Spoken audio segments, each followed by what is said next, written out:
حضرت سلیمان علیہ السلام اور چونٹیوں کی ملکہ کی گفتگو کا دلچسپ واقعہ۔ حضرت سلیمان علیہ السلام کو اللہ نے پوری دنیا پر حکومت دی تھی۔ ان کا ایک بڑا سا تخت تھا، وہ تخت ہوا میں اڑا کرتا تھا۔ چرند پرند، سمندری مخلوقات، آسمانی مخلوقات، سب سے وہ بات کرتے تھے، سب کی وہ زبان سمجھتے تھے۔ یہ واقعہ ہے حضرت سلیمان علیہ السلام اور ایک چونٹی کے گفتگو کا۔ قرآن پاک میں نمل نام آیا ہے، سورہ نمل میں، جس کے معنی چونٹی ہیں۔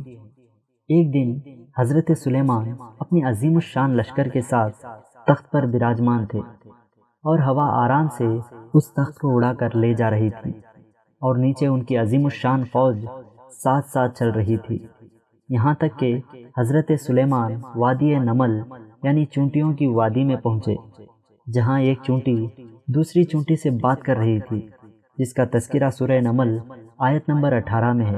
ترجمہ کہ ایک چونٹی نے دوسری چونٹی سے مخاطب ہو کر کہا کہ سب اپنے اپنے بلوں میں گھس جاؤ، ایسا نہ ہو کہ حضرت سلیمان کا لشکر ہمیں کچل دے اور انہیں خبر بھی نہ ہو۔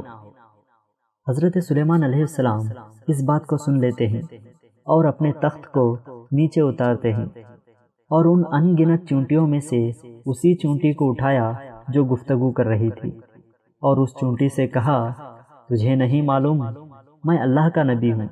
کیا تجھے معلوم نہیں کہ نبی عادل ہوتا ہے؟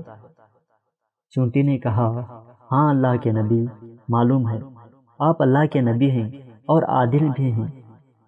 حضرت سلیمان نے کہا، پھر تو نے اپنی قوم کو مجھ سے کیوں ڈرایا؟ جواب دیا اس ننھی سی مخلوق نے، اور 3-4 وجوہات بتائے۔ وجہ نمبر 1، عرض کیا، یا نبی، میں ان چونٹیوں کی ملکہ ہوں۔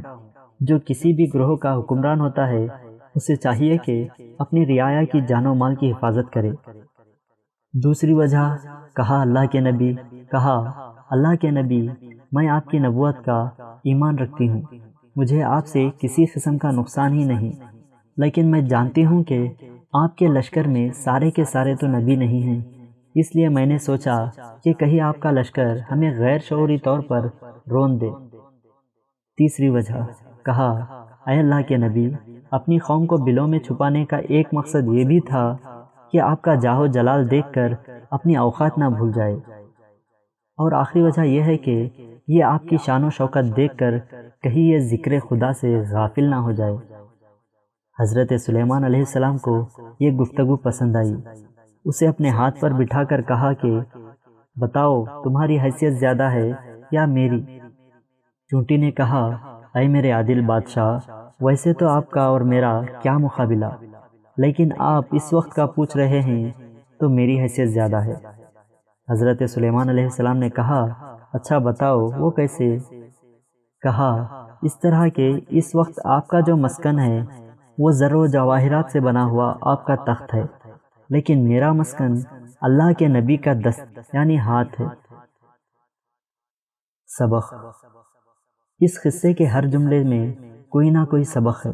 علم کا سبق ہے، قرآن کی آیت ہے، حکمت کا سبق ہے، چونٹی کی گفتگو ہے، سائنس کا سبق ہے، حضرت سلیمان کا پہچاننا ہے، عشق کا سبق ہے، اللہ کے نبی سے اس کی وابستگی ہے۔